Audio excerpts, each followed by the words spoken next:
क्या चल रहा है आजकल? मैं हूँ आपका फेवरेट यूट्यूबर बाबू भाई। तो चलिए शुरू करते हैं। सत्ता तक पहुंचने के लिए आडवाणी जी ने रथ यात्रा निकाली थी। क्या राहुल जी भी उसी रास्ते की तलाश में हैं? मैम मेरा क्वेश्चन आपसे है, ये भारत जोड़ो का आपने बोल दिया कि ट्विटर पे हम भाजपा के जाके देख लें, वो सपोर्ट में नहीं, आप कैसे उन्हें कन्विंस करेंगे अपने साथ लाने के लिए? बीजेपी को कांग्रेस के साथ लाने के लिए मेरा सवाल आपसे है, आप सबकी दुकान ही बंद करा देंगे। ये बड़ी अच्छी बात कही आप।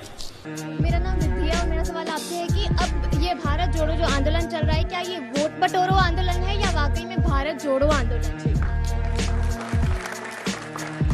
मेरा नाम आयुष है और मेरा सवाल ये है कि आप लोग कांग्रेस जो भी ये कर रही है, इसमें आप मुद्दे उठा रहे हैं कि बेरोजगारी का मुद्दा है, ये मुद्दा है, वो मुद्दा है, तो उन मुद्दों को उठाने की जगह आप सुझाव दे दीजिए। और उन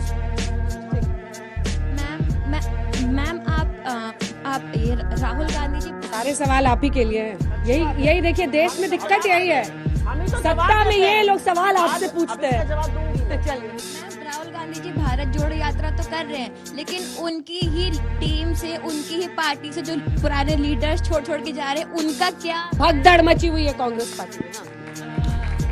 मेरा नाम मुस्कान है।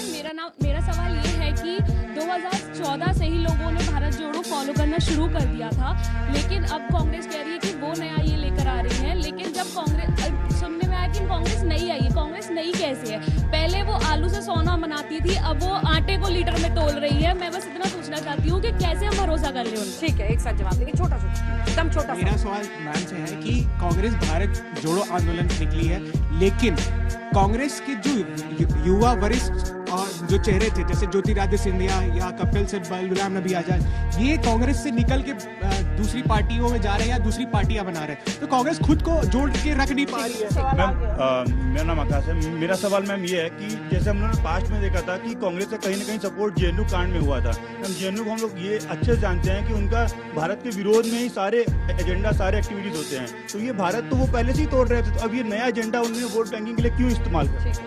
कोई भी इनिशिएटिव नया कांग्रेस जब लेती है तो क्यों हर वक्त वो पिन पॉइंट हमेशा बीजेपी क्यों करती है, और ये याद मैंने पहले क्यों नहीं स्टार्ट करी, अभी क्यों याद आई? ठीक है, आखिरी सवाल नहीं चाहिए। इस यात्रा का जो मेन मोटिव है वो है जो पॉलिटिक्स की वजह से हिंदू एंड मुस्लिम के बीच में जो कंट्रोवर्सी और टाइप का फाइट हुई है, उसको रोकने के लिए इनका कहना है कि इसको रोकने के लिए हमने ये यात्रा चलाई है। तो इसका सच में यही मोटिव है या फिर कुछ और भी मोटिव है? अच्छा, आपको शक हो रहा है? चलो भाई देखो अब मैं क्या करता हूँ। सबसे पहले तो बच्चों, व्हाट्सएप और फेसबुक की यूनिवर्सिटी के आगे वो यूनिवर्सिटीज हैं जहां आप पढ़ रहे हैं, थोड़ी सी इज्जत उनकी भी करिए। आलू सोना का जवाब सबसे पहले दो।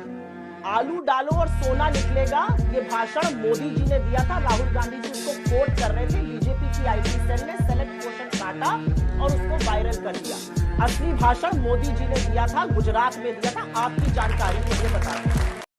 यही नहीं, अभी और सुनिए। दूसरा, यहाँ पर एक बात बोली गई कि जेएनयू वाले तो तोड़ते ही रहते हैं। हमारे विदेश मंत्री जयशंकर जी और हमारी वित्त मंत्री निर्मला सीतारमण जी दोनों ही जेएनयू के प्रोडक्ट्स हैं, दोनों ही का अल्मा माटर जेएनयू है। तो जो व्हाट्सएप पे आपको तोड़ने की बात बताई जाती है, उसके भी आगे थोड़ा देखिए। जेएनयू ने बड़े बड़े स्कॉलर्स पैदा किए हैं जिन्होंने देश का नाम बड़ा किया है, ऊंचा किया है। मेरा अपना मानना है कि ये दोनों लोग भी वहां के अच्छे स्कॉलर्स हैं, आज सार्वजनिक जीवन में है। जेएनयू का जिसने सवाल पूछा था, आपका जवाब ये है। तो रुको जरा, सब्र करो। यहाँ पर एक सवाल पूछा गया, मुझे लगता है रिद्धि ने शायद पूछा कि जो रथ यात्रा निकाली थी अडवाणी जी ने, अडवाणी जी की रथ यात्रा और रथ यात्रा में बहुत अंतर है। ये जो यात्रा है, ये रथ यात्रा से क्यों अंतर है वो मैं आपको समझा देती हूँ। मेरा अपना मानना है, और अगर आप अपने चारों तरफ देख लीजिए, आज महंगाई से, बेरोजगारी से, गरीबी से, गुर्बत से लोगों का हौसला टूटा है। कल शाम को ह्यूमन डेवलपमेंट इंडेक्स की रिपोर्ट आई है, जिसमें हम 130 से 132वें स्थान पर चले गए। नेपाल, भूटान, चीन और बांग्लादेश के नीचे। ह्यूमन डेवलपमेंट इंडेक्स का मतलब है शिक्षा में, स्वास्थ्य में, स्टैंडर्ड ऑफ लिविंग में आप लगातार स्लिप करें तो आंकड़े तो नहीं झुकला सकते। तो लोगों का हौसला टूटा। हिंदू मुसलमानों, आदिवासियों को, दलितों को, राज्यों को आपस में, राज्यों को केंद्र से जिस तरह का मनमुटाव है, जिस तरह का लड़ाया जा रहा है, उससे लोगों का विश्वास टूटा और उसको जोड़ने की जरूरत है। 1 मिनट। और इसलिए ये यात्रा अन्य किसी भी यात्रा से इसमें अंतर है। यहाँ पर एक सवाल पूछा गया, सुझाव दे दीजिए। सुझाव देने को हम बहुत तैयार हैं और हम हर बार सुझाव देते हैं, लेकिन 8 साल से झुंझुना बजाने तो मोदी जी भी नहीं सत्ता में बिठाए गए थे कि वो झुंझुना बजाएंगे और हम सुझाव देते रहे। जब हम सत्ता में आएंगे तो हम कर देंगे, लेकिन सुझाव हमने लगातार दिए। हमने कहा था कि पैदल मजदूरों को मत चलाइए, हमने कहा था एकदम से लॉकडाउन लगाकर लोगों की आय खत्म हो जाएगी, वो मत कीजिए।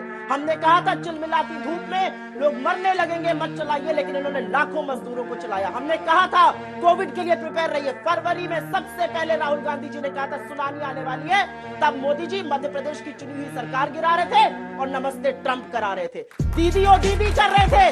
जब वैक्सीन बनाना चाहिए था देश में, हमने सुझाव बहुत दिए, सुझाव सुनने वालों ने सुझाव नहीं सुने। फट गई है उसकी, चलिए से।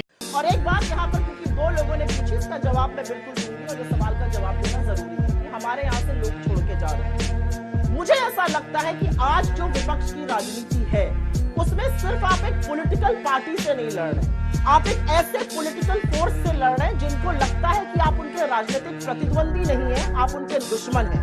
और इसलिए चाहे वो ईडी हो जो उनकी फ्रंटल बन चुकी है, सीबीआई हो, इनकम टैक्स हो, पैसे के बल पर चुनी हुई सरकारों को गिराना और डराने धमकाने का काम वो करते हैं। लेकिन ये भूल जाते हैं कि कुछ लोग हैं जो इससे नहीं डरेंगे, कुछ लोग इसके प्रभाव में आ जाते हैं और इसलिए विपक्ष की राजनीति करना आज बहुत मुश्किल हो गया। जिनका ध्येय लाइफ में सफदरजंग रोड पे घर बना रहे वो है, वो जरूर छोड़ के कांग्रेस जाएंगे, लेकिन जिनका ध्येय है कि हम लड़ेंगे वो आपके सामने खड़े होकर जवाब देंगे। और अंत में मैं एक बात जरूर कहना चाहती हूँ, आज भी प्रेस कॉन्फ्रेंस राहुल गांधी जी ने करी, पहले भी करी थी, बिना टेलीप्रॉम्प्टर के बोलते हैं। वो टेलीप्रॉम्प्टर जीवी नहीं है कि टेलीप्रॉम्प्टर फेल तो जैसे मोदी जी ढेर हो जाते हो जाए। मैं तो यहाँ से इस मंच से खुली चुनौती आप लोगों को देती हूँ, भगवान करे एक दिन ऐसा आए जब आप भी ऐसे शो में जाइए जहाँ पर मोदी जी आए, खुले मंच की प्रेस कॉन्फ्रेंस हो और बिना लिखे क्वेश्चन उनको पहले। अभी तक 0 प्रेस कॉन्फ्रेंस करी है प्रधानमंत्री ने 8.5 सालों में। ये देश का लोकतंत्र है।